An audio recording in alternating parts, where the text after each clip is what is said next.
What's up, guys? It's Ahmed here, and today we're going to talk about why the United Kingdom does not use euro. I think it's the silly question right now because United Kingdom is not a part of the European Union right now. It's the typical reason why it doesn't use euro. But I'm talking about what was the thought process behind not using euro when it was launched almost 25 years ago. The United Kingdom joined the European Economic Community in 1973, which was later changed to the European Union, also known as EU, in 1993. The EU proposed a singular currency system, which is known as euro, in 1997 for the members of the EU.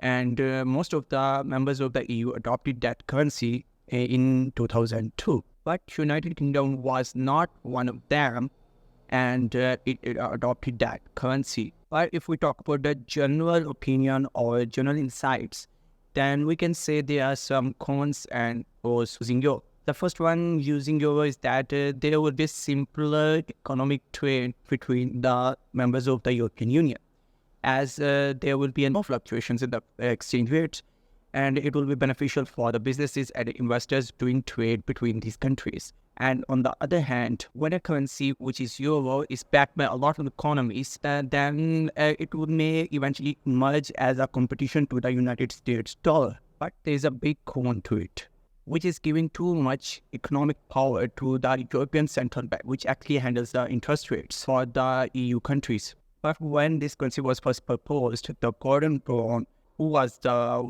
Chancellor of the Exchequer, which is the Treasury of the United Kingdom, proposed 5 economic tests for this currency and said that if it passes to all of these tests, then we're going to adopt euro as a legal standard, and we're going to drop the British pound. If we talk about these 5 tests, then the first one was a convergence test, which actually tests out are the economies of the EU harmonized with the United Kingdom. This test was headlined as the economic structures and the business cycles are compatible so that the UK could live comfortably with the euro interest rates on a permanent basis.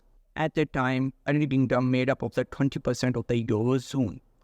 And it is obvious that when ECB will gonna change the monetary policy, it will gonna consider the United Kingdom because it makes up a huge part of the eurozone. But the government of the United Kingdom wanted 100% convergence. That could not be possible in reality because there will be some kind of inherent limitations. And so this test was not too good fit for the United Kingdom. And if we go on, then the second test was the flexibility test. Is there sufficient flexibility? If the problem is going to emerge, then there will be sufficient flexibility to deal with them. So this test was mainly put in place because the United Kingdom wanted to have a much amount of control over their monetary policy when the problems are like distressed economic conditions may emerge.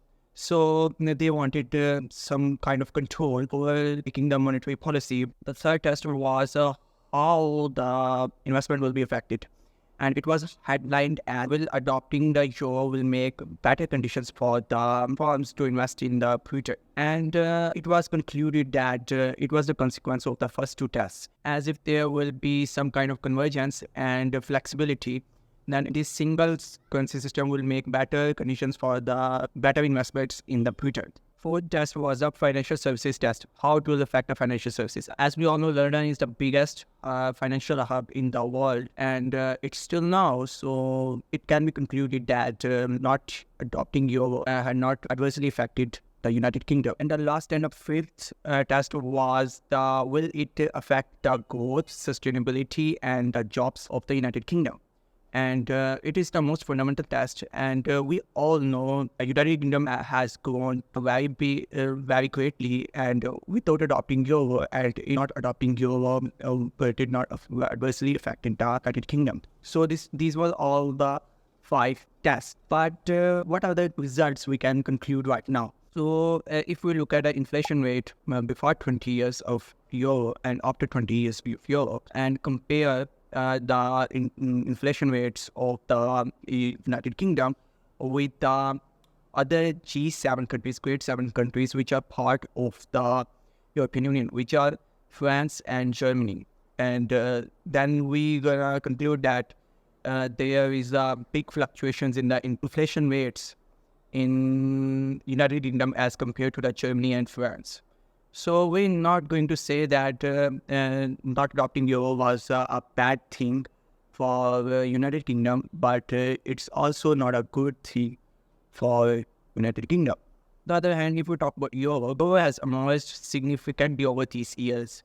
It is being used by almost 340 million people every day, and it makes up a big chunk of the foreign reserves of the major countries after United States dollar. So we can conclude that it is the second biggest currency in the world right now, and so euro is a success actually. So I hope you like this video, and I hope you enjoyed it. So bye.